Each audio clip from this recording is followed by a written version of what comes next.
Asalin baitina baitin waka ne zan tsara. Allah ba ni iko in wata ne in tsara. An gode amarya zan so wani ne in tsara.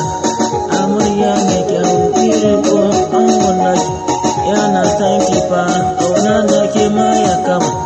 Kin ɗace ɗaya ce ce fafaret. Yana san kifa alƙawari ma ki kama. Soyayya ce ta yau rana fa wannan. Tsarin baitina ɗan zafari ne zan tsara. Jami ta kirke awwalu. Yana san kifa ƙauna da ke na ya rika.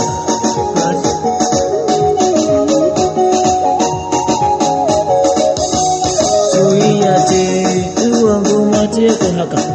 Ɗan kyasha kan nan zai ci ba an gwannaki. Sai ya shafa nan sai ki ba shi kaɗai ya kuma. Soyayya ce kiwon goma ce ko haka. Dan Allah amarya ki rike an gwannaki.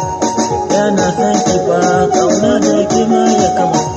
Galifa sannan awwalu yana san ki fa. Ƙauna da shi dan Allah ki riƙewa. Ki riƙe alƙali da ke da shi hakan ga. An gwannaki yana san ki fa. Allah fa amarya da aiki so shi. Yana san ki fa an ƙauna nan ki ba shi. Ruwan goma nan ki ba shi kaɗai ya lata. Komi ya tsaro baitin na alzamani ne. Ni waƙan nan kun gane wannan fa haka. An wulu nan ina gaida ka an waka. Kefefe baitina kuni na tsara. Khalifa ce fa amarya ta awwalu.